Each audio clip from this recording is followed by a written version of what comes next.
In a busy modern city where cars never stopped moving and people were always rushing to somewhere else, there lived a man named Lazarus with his two sisters, Mary and Martha. Their house was not big or fancy, but it was full of life, small laughter, and the quiet love that holds a family together when the world outside feels heavy. Every morning, the sound of alarms, passing buses, and shouting street vendors filled the air, reminding them that the city never rested, even when people were tired. Lazarus worked hard every day, waking up early and returning home late, carrying the weight of responsibility on his shoulders because he believed that a man must stand strong for the people he loves.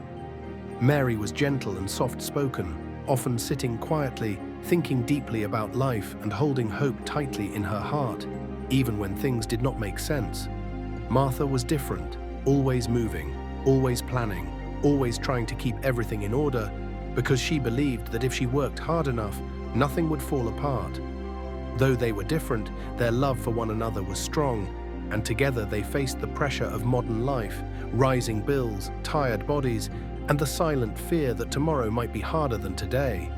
Yet in the middle of all this noise and struggle, they had a friend who brought them peace whenever he came.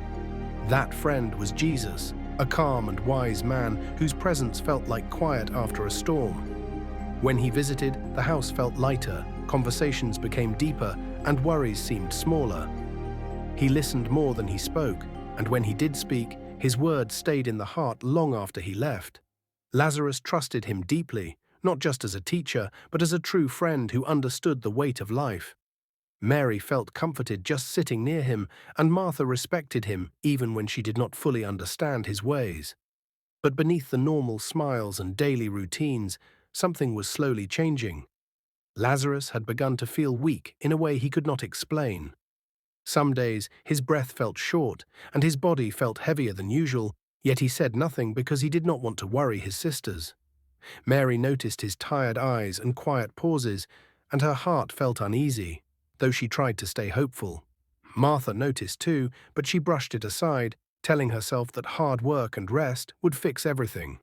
The city outside kept moving, loud and fast, unaware that inside this small home a silent struggle had already begun, one that would soon test faith, patience, and love in ways none of them expected.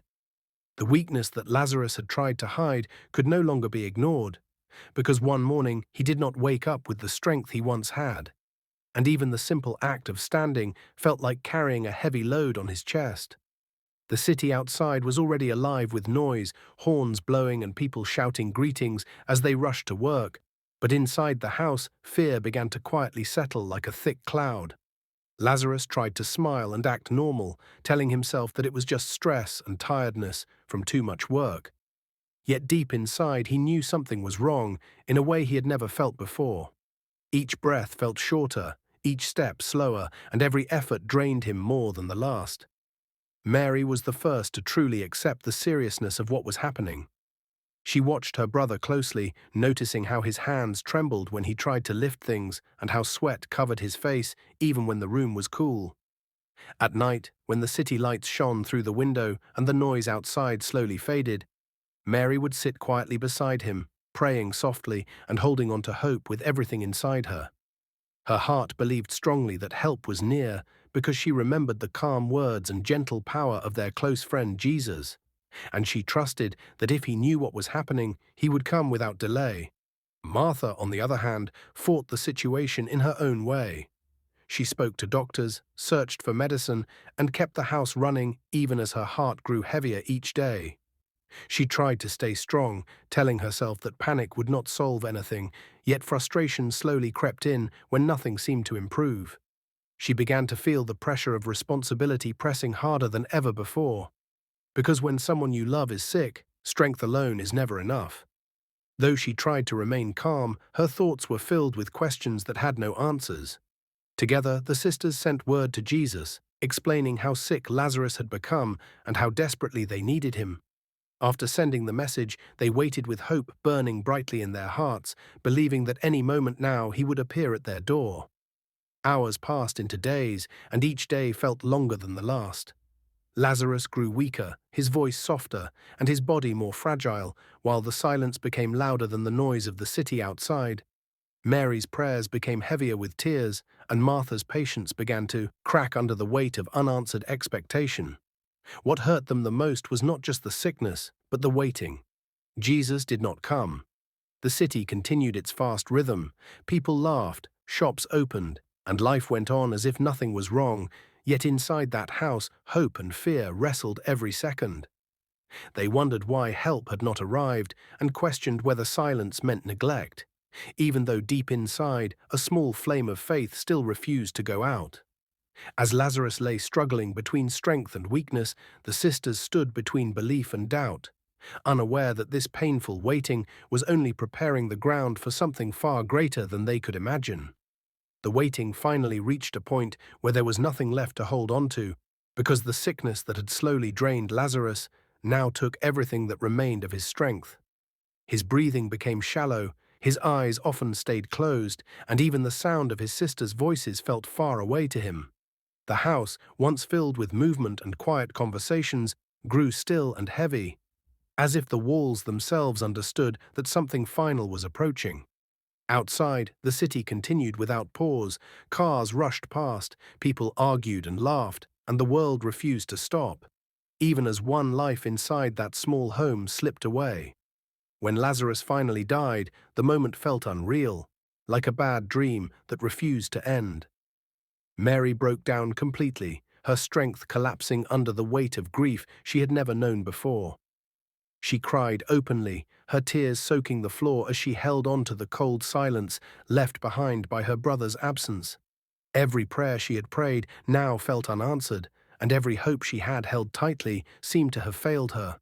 Her heart kept repeating the same painful thought again and again, that if Jesus had come earlier, her brother would still be alive.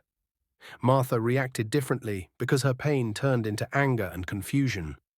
She stood strong on the outside, organizing what needed to be done, speaking with people who came to help, and making sure everything was in order. Yet inside her heart was screaming with questions she could not silence. She felt disappointed, not only in the situation, but in the delay that she could not understand. To her, the timing felt cruel, and the silence felt unfair, because she believed that love should arrive before it was too late. Friends, neighbors, and relatives came to mourn, filling the house with soft voices and heavy footsteps. Words of comfort were spoken, but none of them reached deep enough to touch the pain living inside the sisters' hearts. The city outside still made its noise, children played, shops stayed open, and life moved on, creating a sharp contrast between the world that continued and the grief that stood still. For Mary and Martha, time felt frozen, trapped in the moment where hope had died along with their brother. In the quiet moments, when everyone had left and the house was silent again, the sisters sat alone with their thoughts. Faith felt distant, trust felt fragile, and the future looked empty. To them, the story seemed finished, and the ending felt cruel and unfair. They did not know that even in this deepest darkness, something was already moving toward them, something that would turn mourning into wonder and sorrow into a lesson that would change their understanding of hope forever. Days after the burial, when the pain had settled into a deep and constant ache, Jesus finally arrived at the edge of the city. News of his coming spread quietly at first, moving from one whisper to another, until it reached the house where sorrow still lived like an uninvited guest. The city itself looked the same: busy streets, restless traffic, people rushing past with their own worries.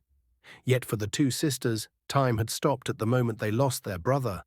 When they heard that Jesus had come, their hearts reacted differently because grief changes how people receive hope. Martha was the first to go out to meet him. Her steps were firm, but her heart was heavy, filled with words she had been holding back since the day her brother died. When she stood before Jesus, she did not hide her pain or her disappointment. She spoke honestly, telling him that if he had arrived earlier, her brother would not have died. Her voice carried frustration, confusion, and a faith that was wounded but not destroyed. Jesus listened without interrupting, his calm presence meeting her storm of emotions, and he reminded her gently that life does not end where people think it does. When Mary heard that Jesus was nearby, she rushed to him and fell at his feet, unable to hold back her tears. Her grief poured out freely because she had no strength left to pretend she was okay. She repeated the same painful truth her sister had spoken, that if he had been there, her brother would still be alive. Seeing her brokenness, Jesus was deeply moved. He did not rush to explain or defend himself.